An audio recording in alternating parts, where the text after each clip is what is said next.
রূপের রূপান্তর সময় কিন্তু জাদুকর, পাপে জয় পাপে ক্ষয়, অতি পাপে মরণ হয়, সময় কিন্তু কথা কয়, আজ তোমার কাল আমার।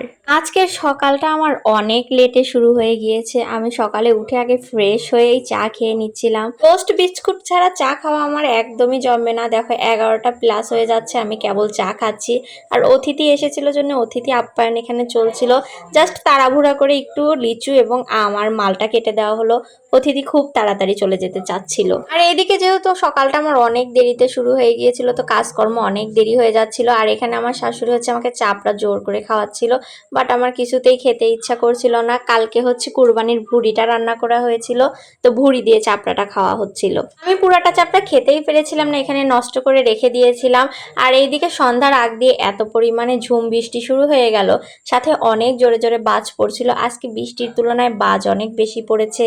বাচ্চাদের মতো কিন্তু বাজ পড়া দেখলে আমার খুবই ভয় করে। দেখো পরিবেশটা কি সুন্দর সবুজে ঘেরা। যদি এটা দুপুরবেলা হতো অবশ্যই আমি গোসলটা সেরে নিতাম, কারণ আমার বৃষ্টিতে গোসল করতে অনেক ভালো লাগে।